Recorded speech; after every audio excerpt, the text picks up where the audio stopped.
Hello, everybody. It's Tim again here. Another movie review. This time for Joker Folie à Deux. The pretentious French title, which is basically supposed to mean like two people with the same shared delusions or whatever. I'm just gonna call it Joker 2. I actually already recorded this video once, but it had a glitch at the end, so I'm having to record it again. And no, I did not watch this movie twice. I'll just go ahead and say I'm pretty open-minded when it comes to adaptations and of characters and stuff like that. Like, I can deal with some stuff being changed or certain stuff being changed from the comics or whatever. I like Jared Leto's Joker. The fact that it was like a modernized version of the classic Joker character, who was like a mob boss or crime boss or whatever, and it was a modernized version with tattoos as if he existed today. I was fine with that. I didn't love it, but I did like it. Now I do. I really like it after watching this. This movie is single-handedly the worst depiction of Joker in live action. In live action ever. All future versions of this character will automatically be better just by comparison. Joaquin Phoenix's performance even in this movie is not as good as the first one. It doesn't even 100% feel like the same character. Like, he's good in the movie. Like, there's a scene where he puts on the Joker makeup and he's like representing himself on trial or whatever in the courtroom, and where in the some of this movie's like a courtroom drama, and he's like representing himself and he's doing like a southern accent or whatever. Like, he's good. There's some funny lines there, and he's like interviewing the little midget dude who was in the first one or whatever, and he's talking, and the dude's talking about how Arthur like traumatized him and everything, and he's like, well, now you're being a bully just like everyone else, and that gives Arthur, kind of like a pause for me. Where he's like, you can see it thinking in his mind, like, am I doing the right thing? Should I be the Joker? That was actually not a bad moment. But the thing with these Joker movies is, with the first one, when I first watched it back in the day when it came out, I did really like it. I was into the hype of the movie, and I walked away going, "This is a masterpiece." I actually rewatched that movie recently.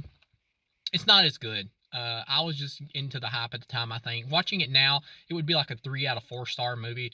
Still a good film. It's not a great movie though. It's not. It is basically like a theft of the King of Comedy by Martin Scorsese, which I hadn't seen at the time. Now that I'm a little older and I've recently watched that movie, yeah, it takes like exact shots from that movie, shot the exact same way, replicated the same way. But it's still a good movie. The thing with Todd Phillips is with the Joker movies is that he never wanted to make an actual Joker movie. These were never meant to be the Joker from the comics. This Joker was never meant to be a supervillain. This is meant to be a 100% grounded take. Even Nolan's take was grounded, but it was still kept as a superhero movie with his Batman movies. This is just past grounded to the point of being like a realistic take. He wanted to do like a realistic take on the Joker, where the Joker's not a supervillain, he's not a crime boss, he's just an ordinary guy with mental problems. That is it.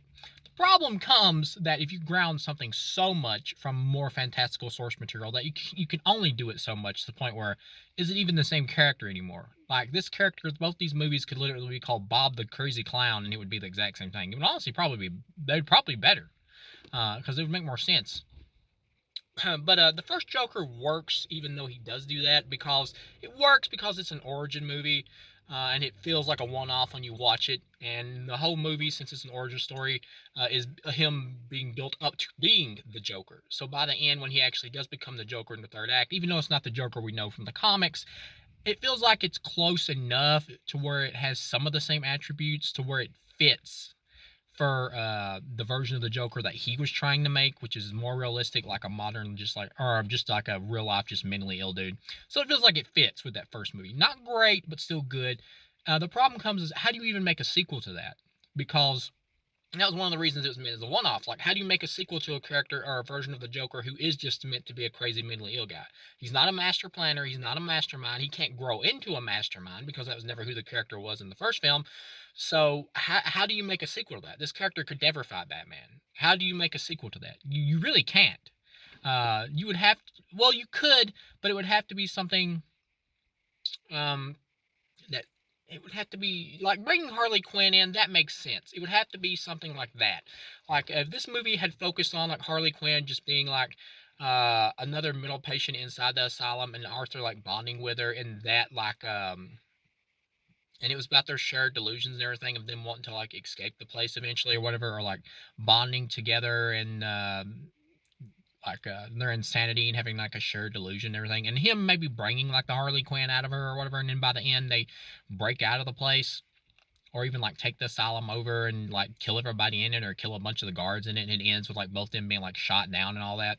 That could have been a pretty cool ending, but that would have made the movie more of a Joker movie. And that's just not what Todd Phillips wants to make with these two films. He just doesn't. He wants to make dramas about a mentally ill dude, and this movie solidifies that he wants to make dramas about a mentally ill dude, and he's just using the name Joker to basically sell the films. That's what he's doing. That's what both these films are. But that worked, like I said, with the first one because it was meant to be a one-off. So by the end, when he's captured and he's in the mental institution and everything, and then it ends with him like running back and forth in the hallways, it feels more organic with that one. It makes sense. Here, it doesn't work because once again he's not the Joker because he was never really the comic book Joker to begin with. So how do you make a whole movie about it? If you're not going to make it more of a Joker movie like I was suggesting with him and Harley or whatever bonding and all that, then you're just basically making a drama about a mentally ill guy. So therefore you're really going to have to make this really well written, and it's not. Like, this movie has a lot of ideas and they just don't gel together. It has like too many ideas. And the Harley Quinn, the movie played by Lady Gaga, she does a good job in terms of her acting. She fits in the movie, this style of Joker, this tone or whatever. I mean, like, her version of Harley fits, I think. But at the same time, she's not really given much to do. Like, she is introduced to the point to where she does have some charming, like, charisma and scenes with Joaquin Phoenix in terms of the chemistry and everything. But he doesn't really get much to do. Like, you find out basically that she's like a pathological liar. Like, she lies to Joaquin Phoenix or whatever, that she was like from the same neighborhood and she was abused and everything. But you find out that basically she's a pathological liar and she's actually from like a rich family. So basically you get the idea that she's probably just a rich girl who just like her parents don't care about, and she wants to and she was like seeing the Joker on TV or whatever shoot Robert De Niro's character, and that because that's something that she wants to do. She wants to be like the Joker, so she idolizes him, and then she basically gets herself self-committed to the place. You get the idea she's like blowing guards to get in the same cell and stuff like that with Joker later on when they have a sex scene, and so she's basically just like an incel fangirl, really. So and then later on at the end of the movie, she leaves him when she finds out that and he says, no, there is no Joker. It's just Arthur. I did all these things. There never was a Joker. It was all fake, which doesn't make any sense with his character in this movie or the first film. They're retconning elements, Todd Phillips is, of his first film that he did in order to justify the story of this sequel and doing this sequel, and that is annoying. But yeah, they got Arthur's character. They want him to be on trial or whatever for the murders that he did in the first film. And you got Harvey Dent here, who's going up against him. I really don't know why. Like, at the end of the movie, a bomb goes off and he gets a little bit of dust on his face, looks like it. So it's like, hey, he's going to be Two-Faced. It's like, there was no reason for that to even be in this movie. It had no reason to be here. It's pointless. But, so he's in the nut house, and the movie starts with him just like being Arthur again. Like, he's Arthur through most of the movie, really. Even though he does have Joker moments every now and then, they never really amount to much. And even Joaquin Phoenix's performance, like I said, is just good. He's like much more subdued here compared to the first one. He's just not. It's not as raw, and you don't feel the energy as much. It's not a bad performance, but it's definitely not Oscar worthy or Oscar nominated worthy. But he is good. At the same time, he's just Arthur again for no reason whatsoever, even though at the end of the first film he completely embraced the Joker persona. It makes no sense. But I suppose it's also meant to be like a thing about mental health, like how people with mental health problems can be, have times where they're feeling really good and other times where they're feeling really bad. I guess suppose that's what Todd Phillips is trying to say, but at the same time, you never get an explanation for why he's not the Joker anymore through the first half of this movie, or why he's just back to being Arthur or whatever. And pretty much the lead character or whatever, Harley, they just call her Lee in the film, is basically inspiring him to be Joker again, is bringing the Joker out of him, and she's like a bad influence on him, obviously, because she's going to turn him into Joker again. And throughout the movie, he starts becoming more and more Jokerish. But even when he does become the Joker again, like with the courtroom scene, he still doesn't feel like his Joker from that first film. It doesn't. But the guards there, one of them played by Brandon Gleeson or whatever, they're like abusive basically. And then later on in the movie, when he is pretty much more like the Joker again. He's got the makeup on, he's representing himself in the courtroom, and that if they're trying to argue, his lawyer basically was that he has split personality and the Joker's an alternate personality. Which, if you've seen the first movie, you know it's not. He was the Joker, and if he loses his case, he's going to get the death penalty, which I don't even know why that matters, because when people get the death penalty, most of them go on for like a decade after before they even ever get executed, and most of them don't even end up getting executed. They just sit on death row forever. But and then of course if he wins, he'll just basically get life in prison. So it's like, okay, whatever. But so he's he says something about the guards, like calling them fat and dumb or whatever. And when he goes back to Arkham, they basically grab him, take him to the prison shower, and strip off his clothes. And you get the idea that they sexually assaulted him, like not like penis rape, but that they basically like put him down on the ground, like held him down, like shoved one of their nightsticks up his ass or something. And then they basically strangled this other dude to death, who was like Arthur's friend in prison or whatever. So it's like, why are they doing this? Why are they going this extreme just because he called him fat and dumb on TV? It's like, that's it. Like, they were shown as like prickish and assholeish, like in the movie, but they were never shown as like psychotic. Like the fact that they take this dude because of that and basically shove a nightstick up his ass and everything and all that and strangle another dude to death. It's like, wow, you guys have went like full psychotic in just like 0 to 60. It doesn't really make sense. Like I can see him like beating the shit out of Arthur or something when he went back to jail or whatever, but not that far. That just seems way too extreme, especially if you're just like 4 kind of assholish prison guards. That just seems too much. But after that, he's just like, you know what? I don't want to be the Joker no more. The idea is supposed to be that he is like, it's tough for him to be the Joker and to do this and to play this role. That's basically a role, and that he's not really the Joker. That it's just a persona. But that doesn't really make sense with that first film, because he was the Joker. He became the Joker at the end of that film, and he loved being the Joker, and he went through years of abuse that made him eventually become this. So why would more abuse suddenly make him stop being the Joker? It doesn't make sense. If anything, he would have been even more pissed off and wanted to be the Joker even more, and would have plotted some kind of revenge against these guys and like caught not like in terms of like a supervillain, because that's not what this Joker is, but the next time he had like Brandon Gleeson alone or something, he would have like bit his throat out or something, or stabbed a fork in his neck or something. He wouldn't have just gave up. That doesn't make sense. And then you get to the end of the movie and he's like, I don't want to be the Joker anymore. Joker's not real. He never was. I accept responsibility for all my crimes. This is probably supposed to be like some kind of like redemption story for the Arthur character here, the redemption moment, but it doesn't make sense in context with the first film. It doesn't feel organic to this one either. So yeah, he's like, the Joker's bullshit. And then Harley Quinn leaves him because the fantasy of him being the Joker and all that is gone, and he's just Arthur, so she doesn't give a shit about him. And this random bomb goes off from these Joker supporters outside who said it, and it just came out of nowhere. This is the only moment where the film feels a bit more theatrical, and he gets took out of there by the Joker supporters who like drive him off in their car, and then he escapes from the car his ride away to get out of there, and then he just runs off from them, which it doesn't really make sense why. It's supposed to go with the fact that he's trying to get away from his Joker identity, his dual identity, which doesn't really make sense. Why he all of a sudden doesn't want to be the Joker or have anything to do with the Joker persona. It makes no sense in context of the movie. It's not earned. And so he's running away, and that's when he goes and sees Harley or whatever on the Joker stairs, and that's when she tells him, I want nothing to do with you. You're not the Joker. It's just an illusion. It's just a fantasy, so fuck off. And then the police show up. Somehow they just knew where he was. And it makes more sense because in the alternate ending, Harley was the one that called the police and told him where he was, and so that's how they caught him. That would have made more sense. And I believe there was also an alternate ending where Harley was actually the one that stabbed him and killed him because she was betrayed by him, because he wasn't really the Joker or whatever like she thought he was. That would have also made more sense, and it would have made the film like probably give it like a half a star, because it would have felt more organic to the film with her being a fangirl. But as it is, that still wouldn't have saved this movie at all. But as it is, it's a 0 out of 4. This is a terrible film.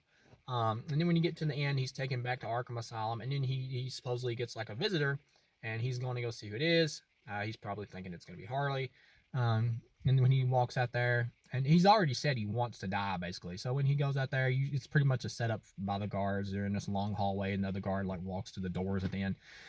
And this inmate walks out, who we saw briefly, like seemed to be a fan of Arthur's, who we just saw in the background every now and then. And he basically walks up to Arthur and repeats kind of a similar joke to what Arthur said to Robert De Niro's character, and he stabs him to death. Of course, it's supposed to be irony that Arthur's being killed the same way that he killed Robert De Niro's character, because he killed Robert De Niro's character because Robert De Niro's character was a dick and he wasn't who he thought he would be. Arthur's being killed because he wasn't who the inmate thought he was. He wasn't really the Joker. It was just a facade and just bullshit. So He's just really nothing. So the inmate, or nothing to the inmate, really. So the inmate psychopath just tells him a joke and then shanks him to death. And as he's dying, you still hear you hear music and singing. And I forgot to mention this. This movie has trouble deciding what it wants to be, whether it wants to be a musical or not be a musical. Because Arthur meets Lee in singing class, basically, and throughout the movie, he like envisions these fake musical numbers and instances in his mind where he's like singing with Harley and everything. And Joaquin Phoenix is singing. It does work in some songs, like There's Always a Joker in the Deck or whatever, I think is one of them, which was actually a good number. But for most of them, it doesn't work because of the fact that some of the songs just don't suit the voice that he's trying to do, where he's trying to sing in character as Arthur, and it just doesn't work for some of the songs. Lady Gaga does do good for the music, but most of the musical numbers are just not that memorable because they're trying to keep them like dark and just more completely grounded, just like the tone of the movie for the most part. So they don't have that theatrical fun feeling that most musicals have in terms of their performances. So it doesn't really work. Um, and the other thing is that this movie wants to be a musical, but at the same time not be a musical because this movie's over long, and so certain points in their parts in the movie will go on for like 30 minutes without any musical numbers, and all at once they'll just bust back into a musical number. So you're like, what? And I do like at the end of the movie when they're on the stairs or whatever, and Joaquin Phoenix is talking to Lady Gaga, and she's like singing again, and Joaquin Phoenix is like, enough singing. That did make me laugh. But when you get to the end of the movie, he's stabbed to death by this other psychotic inmate, who you get the idea is also going to become a version of the Joker because he's like slicing his mouth open in the background, similar to Heath Ledger's look. And I've heard some people think that it's supposed to be like an origin story for Heath Ledger's Joker. It's not. It has no connection to that beyond like the callback to the mouth. There's no connection. I can understand why some people who aren't like savvy about things or whatever might be confused about that, but there's no connection. It has nothing to do with Heath Ledger's Joker other than just the mouth scars.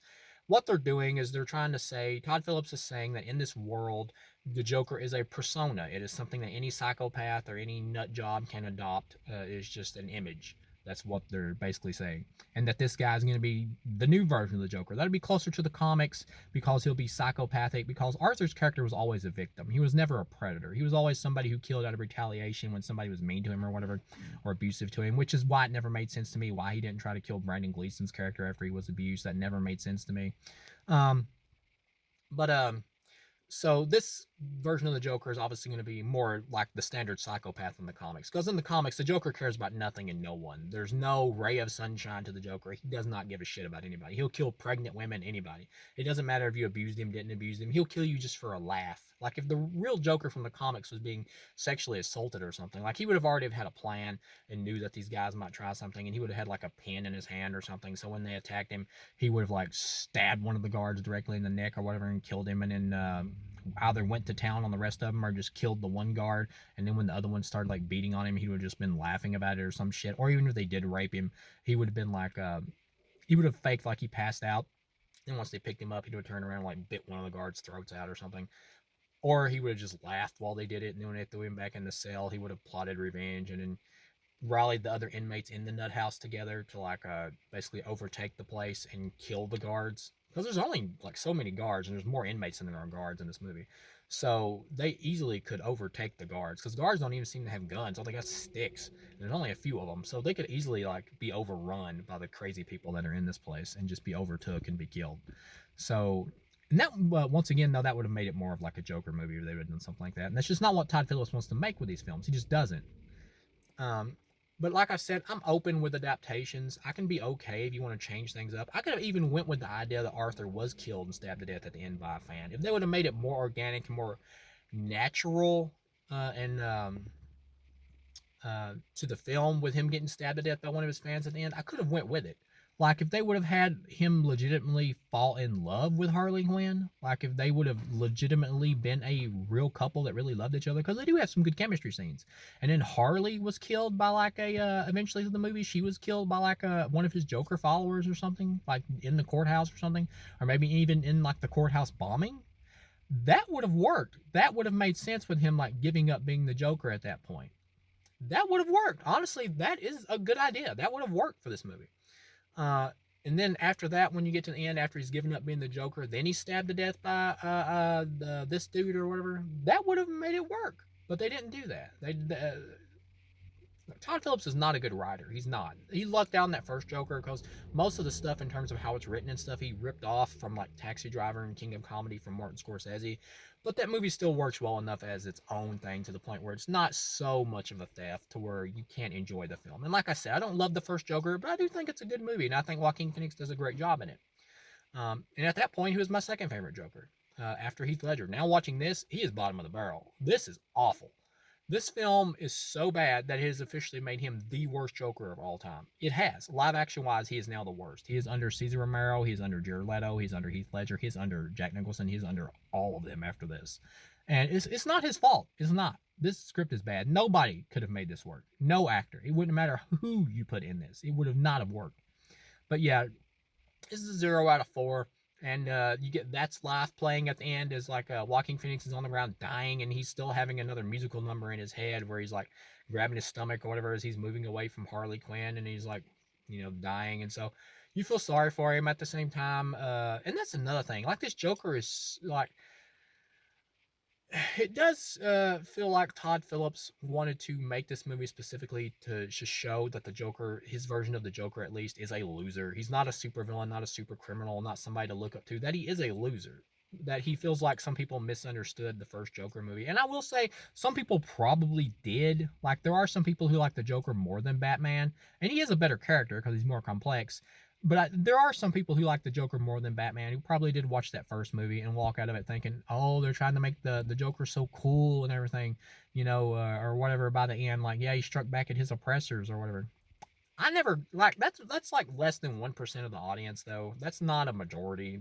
Most people did not walk out of that movie going, yeah, I want to be just like Arthur. No, they didn't. Like, most people can enjoy seeing a villain do stuff or whatever, because there's this part of us that wishes that, we could be uninhibited. We could go beat the shit out of the people that wrong us and everything. Like, there's always that part in human nature that feels that way. So you can have fun with the villains and stuff like that, seeing fictionalized violence on screen. And also because it's not real. And at the same time, Arthur's character was a sympathetic villain. The people he were killing, they were nearly all assholes or dicks. So even though in real life you wouldn't want him to kill him, at the same time, you understand why he's doing what he's doing in that movie.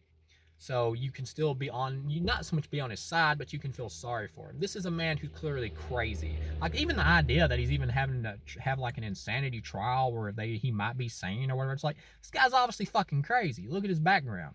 He needs to be in like some kind of private center or something, some real mental institution where he can get serious help. This dude is obviously legit crazy. There's no way that any court system on this planet would not think this dude was crazy. He is obviously crazy.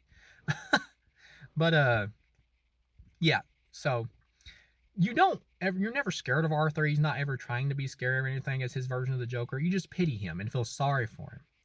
And that was also one of the things that I didn't entirely like about the first Joker. Like, I understand that when you make a movie about a villain or whatever, you got to show their sympathetic backstory and everything.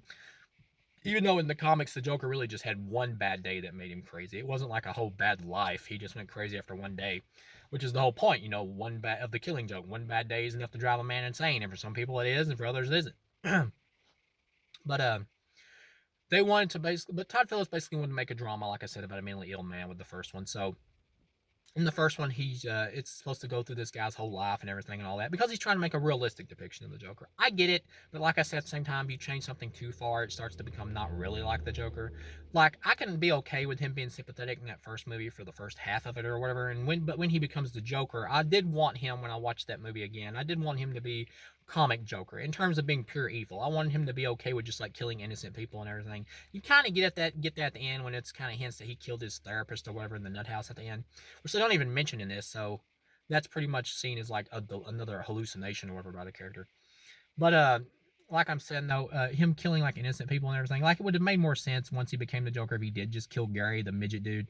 Like, that would have felt more like the actual Joker. But Todd Phillips wanted to do his own version of the character, so I was able to let some of that go. And like I said, for me, it does work in the first film because it's Todd Phillips' own version of the Joker, just like Jared Leto and Heath Ledger and all them are those directors' own versions of the character.